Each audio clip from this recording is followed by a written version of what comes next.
Assalamualaikum dear friend. Today I will discuss with you fire suppression system. Fire suppression system की जो main branch है wet pipe sprinkler system, इसके बारे में आपके साथ तफसीलन डिस्कस करते हैं। Fire sprinkler system fire sprinkler system की जो मेन चार या पांच सब ब्रांच हैं, जिसमें आ जाता है wet pipe sprinkler system, dry pipe sprinkler system, deluge pipe sprinkler system, pre action sprinkler system और ईटीसी और दूसरे भी होते हैं जैसे फॉर्म वाटर स्प्रिंकलर सिस्टम। इन सिस्टम में सारों में मैकेनिज्म तो तकरीबन सेम ही होता है, थोड़ी बहुत चीज़ें चेंज होती है। फॉर एग्जांपल ये अलार्म चेक वाल चेंज होता है, उनकी वर्किंग मेथोडोलॉजी चेंज होती है, उसके कंट्रोलर वगैरह चेंज होते हैं। इनके बारे में हम आपके साथ तफसीलन डिस्कस करेंगे, मगर आज हमारा जो मेन टॉपिक है वेट पाइप स्प्रिंकलर सिस्टम, इसके बारे में आपसे डिस्कस करते हैं। डियर फ्रेंड, ये वेट पाइप स्प्रिंकलर सिस्टम का एक स्कीमेटिक डायग्राम शो किया गया है। इसमें स्टार्टिंग फ्रॉम लेट से आप देखेंगे तो ये एक रिजर्वायर या वाटर स्टोरेज टैंक है। इस टैंक को हमेशा नॉर्मल हम दो पोर्शन में डिवाइड करते हैं। नीचे वाले पोर्शन को फायर के लिए हम रिजर्व रखते हैं और ऊपर के जो पोर्शन है उसको डोमेस्टिक के लिए रिजर्व रखते हैं। मगर कॉमनली टैंक तो एक ही होगी ना, उसमें बीच में पार्टीशन होती है, मगर लेवल हम उसके अप और डाउन रखते हैं। अप डाउन किस तरह रखते हैं? जो फायर की सक्शन का लेवल है हम वो बिल्कुल नीचे से लेते हैं, और जितनी पानी हमें रिजर्व करना है उस रिजर्व के ऊपर वाटर सप्लाई जो डोमेस्टिक घरों में या बिल्डिंग में या कमर्शियल कोई भी बिल्डिंग उसमें यूज होगा, उसका सक्शन हम ऊपर लेंगे। जब वाटर सप्लाई का सक्शन ऊपर लेंगे तो जो नीचे पानी होगा वो हमेशा फायर के लिए रिजर्व होगा। अच्छा, इस टैंक में मुख्तलिफ लेवल लगाए जाते हैं, जैसे लो लेवल अलार्म होता है, हाई लेवल और मिडिल लेवल अलार्म। इनके लगाने का ये फंक्शन होता है, तो अगर टैंक में पानी ख़त्म हो गया या टैंक फुल हो गई है तो वो सारी इंडिकेशन हमें अलार्म के ज़रिए पता चल जाती है। और ये अलार्म फायर अलार्म पैनल के साथ भी कनेक्ट होते हैं, और अलार्म स्विच वगैरह के अलार्म स्विच जो पैनल के साथ भी कनेक्ट होते हैं, और ये बीएमएस के भी साथ कनेक्ट होते हैं। और इस तरह से जो ऑपरेटर होता है उसको इंफॉर्मेशन मिल जाती है, फिर वो टैंक को फिल करता है और रिक्वायरमेंट के हिसाब से। अच्छा, वाटर सप्लाई के बाद हम आते हैं, तो ये हमें डिस्कस करना है वेट पाइप स्प्रिंकलर सिस्टम। पहले वेट पाइप स्प्रिंकलर सिस्टम का कॉन्सेप्ट ये, तो इस सिस्टम में जो लाइनों में पानी पंप के जरिए सप्लाई होगा स्प्रिंकलर तक, वो हमेशा लाइनें हमेशा प्रेशराइज फॉर्म में होंगी। और ये सिर्फ सिस्टम को एक्टिवेट इसमें फायर स्प्रिंकलर बेसिक रोल इस्तेमाल करता है। फायर स्प्रिंकलर इस तरह बेसिक रोल इस्तेमाल करता है, इसमें एक बल्ब लगा होता है, वो बेसिकली टेम्परेचर सेंसर होता है। नॉर्मल रेजिडेंशियल या कमर्शियल या ऑफिस बिल्डिंग में ये इसका टेम्परेचर सेंसिंग की कैपेसिटी 67 डिग्री सेल्सियस या 58 मुख्तलिफ टेम्परेचर की रेटिंग के होते हैं। हाई टेम्परेचर भी होते, लो होते, मगर ये डिज़ाइनर डिसाइड करता है तो कहाँ पर कौन सा फायर स्प्रिंकलर यूज़ किया जाए। ये फायर स्प्रिंकलर ये टेम्परेचर, जो खुदा न खास्ता कहीं आग लग जाती है, टेम्परेचर ये सेंस करता है। सेंस करने के बाद इसका बल्ब जो है वो ब्रेक हो जाएगा, और ब्रेक होने में वाटर में ऑलरेडी पानी प्रेशराइज होता है, तो वो शावर होना शुरू हो जाता है। शावर होगा, लाइनों में प्रेशर ड्रॉप हो गए तो फायर के पंप ऑटोमेटिक वो चलना शुरू हो जाएंगे, लाइनों में प्रेशर पहुंचाते रहेंगे, क्योंकि वो पंप का काम है प्रेशर मेंटेन करना। और पानी कंटिन्यूसली शावर होता रहेगा, और इस तरह से आग को बुझा लिया जाएगा, और वो आग पानी की शावर की सूरत में डिफ्यूज हो जाएगी। ये मेन फंक्शन इस सिस्टम का ये। अच्छा, ये वेट पाइप स्प्रिंकलर सिस्टम काम कैसे करता है? इसमें शुरू में एक टैंक होती है, टैंक के बाद ये तीन पंप लगे होते हैं, जो जिसको एक हम बोलते हैं डीजल इंजन पंप बोलते हैं, दूसरा मेन इलेक्ट्रिक पंप, तीसरा जोकी पंप। इन तीनों में फ़र्क ये है, तो जो डीजल इंजन पंप है, अगर बिल्डिंग में इलेक्ट्रिसिटी मौजूद नहीं है, वो जब बंद हो गई या ब्रेक डाउन हो गए, तो फिर आप डीजल इंजन से सारे सिस्टम को एक्टिवेट या पानी प्रोवाइड कर सकते हैं। ये आपस में पंप इंटरलिंक भी होते हैं, लिंक भी होते हैं। फॉर एग्जाम्पल बिल्डिंग में बिजली नहीं है तो ये ऑटोमेटिक वो डीजल पंप चलना शुरू हो जाएगा, या ऑपरेटर उसको मैनुअल भी चला सकता है। मेन इलेक्ट्रिक पंप वो जो आपके पास जो वापडा की बिजली है या जनरेटर की बिजली है, जो भी बिजली सोर्स आपके पास मौजूद है, ये उससे मेन इलेक्ट्रिक पंप ये चलता रहेगा। वो रिक्वायरमेंट के हिसाब से प्रेशर ट्रांसड्यूसर से सेंस करके जो प्रेशर मेंटेन करना है वो मेंटेन करता रहेगा। जो कि पंप ये छोटा पंप होता है, अगर कुछ प्रेशर लाइनों में डाउन होता है या कोई स्पिकुलर ब्रेक हो जाता है, पानी डिस्चार्ज होगा, तो ये जो कि पंप ऑटोमेटिक उन लाइन को प्रेशर मेंटेन करता रहेगा। अगर ज़्यादा पानी ड्रॉप हो गया तो इसका मेन इलेक्ट्रिक पंप वो चलना शुरू हो जाएगा। ये बेसिक 3 पंप यूज़ होते हैं। अच्छा, पंप के से पहले और पंप के बाद में ये 2 चीज़ें कॉमन लगी होती हैं, एक OSY वाल्व और flexible pipe connector. OSY valve क्या होता है? OSY वाल्व की शॉर्ट फॉर्म है आउटसाइड स्टीम एंड याक।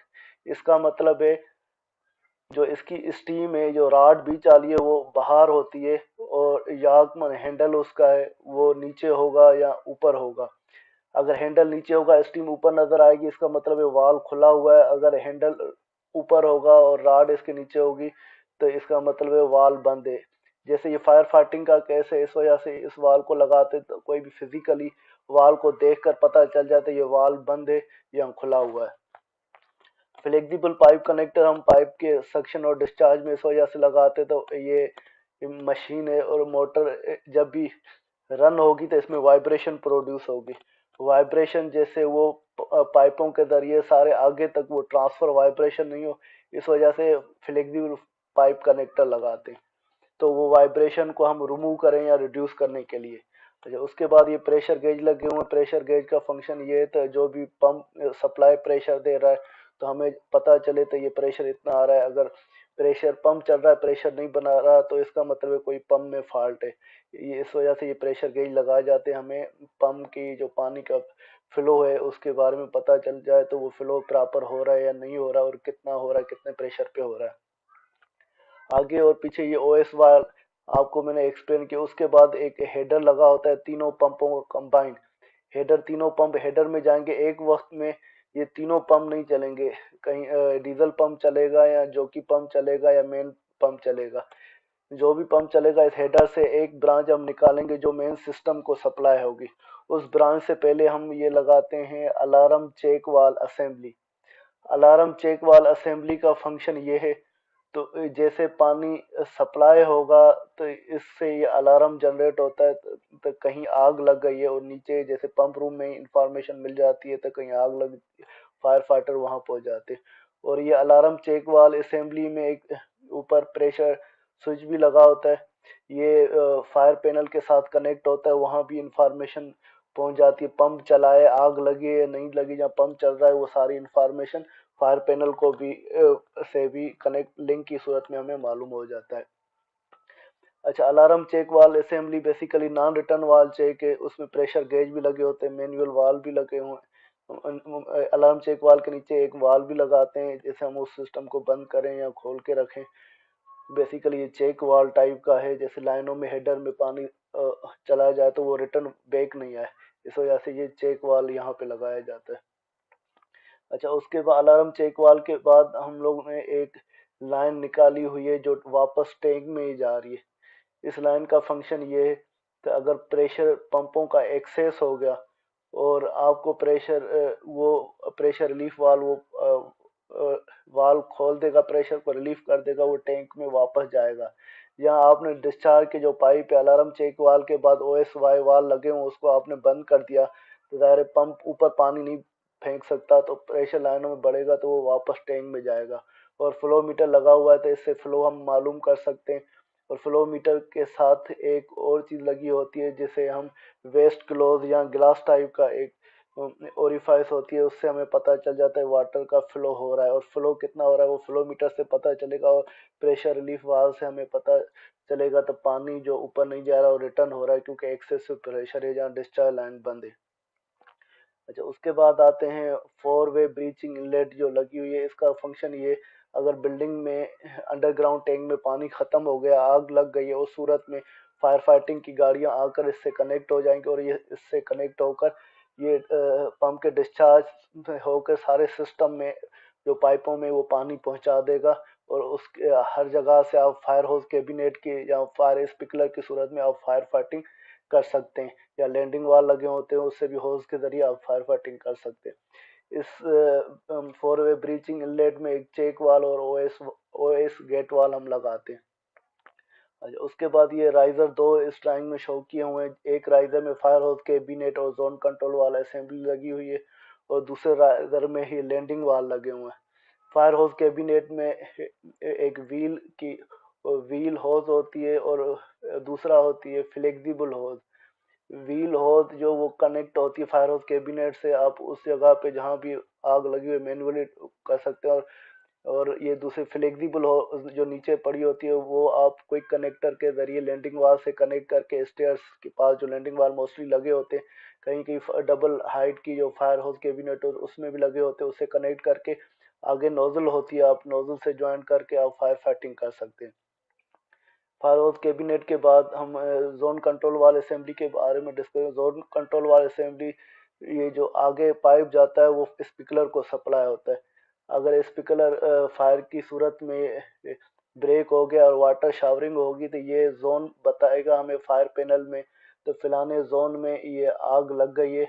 वो फायर फाइटर उस जोन में पहुंचकर वो देखेंगे आग डिफ्यूज हो गई है, तो फिर वाल को सुपरवाइजरी वाल को बंद कर देंगे। सुपरवाइजरी वाल में इलेक्ट्रिक का कनेक्शन होती है, वो पैनल में इंफॉर्मेशन, फायर पैनल में इंफॉर्मेशन देता है। जोन कंट्रोल वाल में एक सुपरवाइजर के वाल के बाद पीआरवी लगी होती है। अगर हमारी बिल्डिंग काफ़ी हाइट की और उसका प्रेशर ज़्यादा है, और जो स्पीकर की वर्किंग प्रेशर जो हम नॉर्मल यूज़ करते हैं 4-5 बार यूज़ करते हैं उससे ज़्यादा है, तो पीआरवी से हम प्रेशर रिड्यूस करते हैं, जैसे उस प्रेशर को अपनी रिक्वायरमेंट के हिसाब से दिया जा सके। उसके बाद फ्लो स्विच होता है, जैसे पानी फ्लो होगा तो वो हमें फ्लो स्विच कंट्रोल पैनल में बताएगा तो आग लगी है। जो सुपरवाइजरी वाल है वो ये नहीं बताएगा तो आग लगी। फ्लो सुपरवाइजरी वाल का फंक्शन ये है, तो सिर्फ वो ऑन या ऑफ का स्टेटस देगा, वाल बंद है या खुला हुआ है। और फ्लो स्विच ये बताएगा तो कहीं आग लग गई और पानी फ्लो हो रहा है।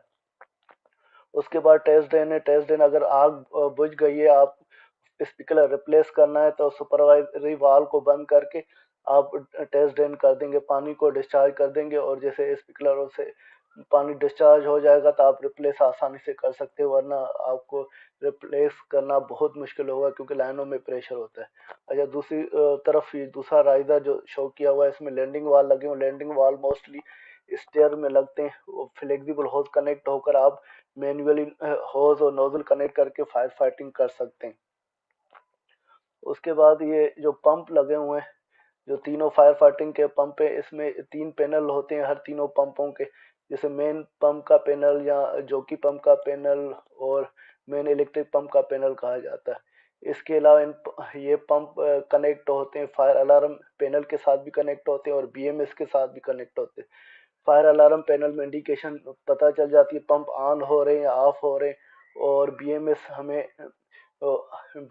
हमें ये उसका स्टेटस बताती है, कौन सा चीज़ खुली हुई है, कौन सी वर्क कर रही है, कौन सी काम कर रही है, कौन सी नहीं।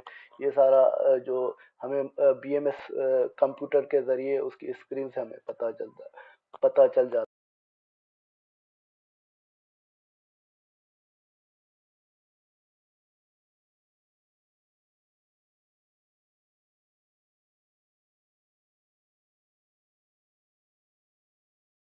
ये देखिए फ्रेंड्स, आप लोग ने ये वीडियो एंजॉय की होगी। अगर आप चाहते हैं तो और वीडियो देखना मैकेनिकल से रिलेटेड, जैसे mechanical heating ventilation HVAC MEP से रिलेटेड, तो आप इस वीडियो को सब्सक्राइब करें और बेल का बटन क्लिक करें, जैसे आप नई वीडियो जो भी हमें आपके साथ शेयर करूं वो आसानी से आप देख सकें। Thank you.